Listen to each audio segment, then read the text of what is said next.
Gentlemen, ladies, hey guys, I'm not gonna lie, I spent the last probably 10 minutes or so praying and crying and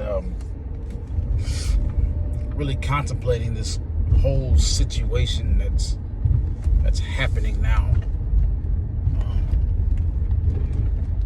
between Arbery and Floyd. The time to have our head in the clouds is over. The time to have our head in the sand is over. The time to have our eyes blocked with blinders is over. This is a call to action. Whoever reads this, whoever gets this, and whoever listens to this, this is a call to action. What do I mean? When you get to the end of your rope and you've tied a knot and you get tired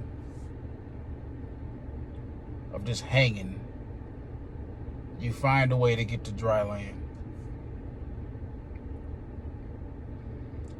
This has got to be a time where we all collectively have to say, hey, something's got to change. And if it's not going to happen internally, it's got to happen by proactive measures. And so this doesn't get too drawn out and long. And this is what I mean. And I've seen this. And for those who don't know, I've been a cop for 13 years in the city of St. Louis. And I've seen and done it all. Been a part of it all. Highs and lows, in between. I've seen the evil, I've seen the good, I've seen what people are capable of in the most stressful environment and situations when they're pushed to their limits.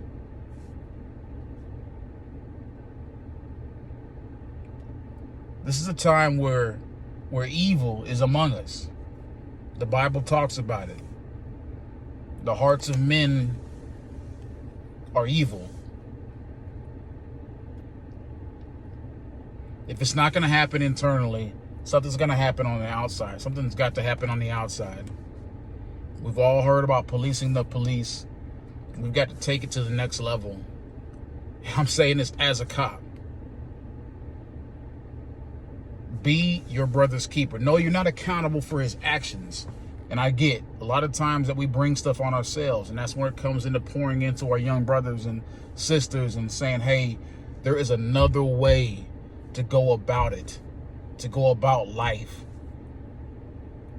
without criminalizing yourself by perpetuating the stereotype and doing things. And I get the systemic nature behind it, I get it, but that cannot be a sole argument and an excuse to the behavior. We've got to do better on that part. We have to. We can't give anybody a reason. We know that nothing's going to be given to us. It's not going to be given. We've got to earn it. When it's shown throughout history, nothing's going to be given. We've got to work harder. We've got to earn it. And just sitting down thinking that it's going to change has not worked and will not work. We've got to hold our law enforcement agencies to a higher standard by making them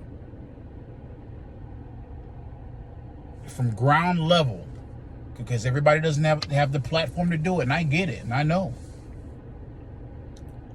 What I will tell you as a citizen, as someone who can care and be and care for the well-being of your brother and your sister, you see an interaction with law enforcement and a black person, I don't care what it is, you should take responsibility for that. You should say, hey, I'm going to care enough to maybe stop, pause, get my phone out, get out to where they can see me, even be vocal. You can do that lawfully and respectfully.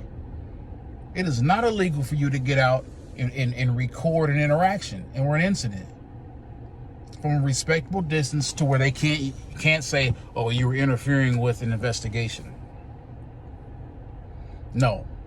You hold them accountable by putting eyes on that situation and making sure that everything's okay.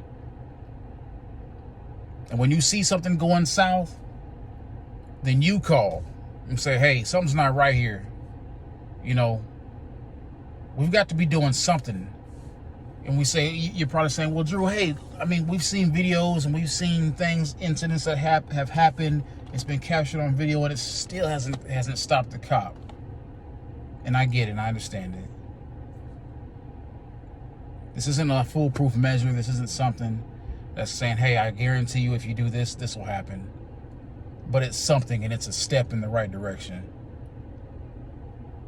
Accountability, it's a deterrent, if anything. When people know that they're being watched and seen, they're less likely to violate something.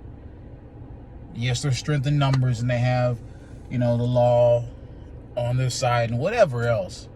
But I'm telling you, at least have the courage to be a witness to something.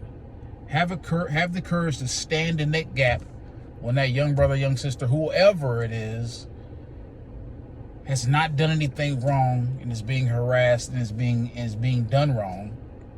Have the courage to stand in the gap for them. Be their advocate.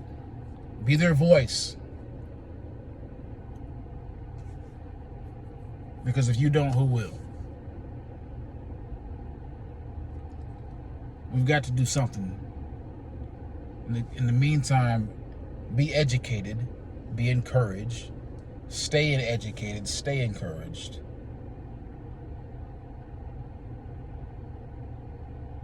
And be your brother's keeper.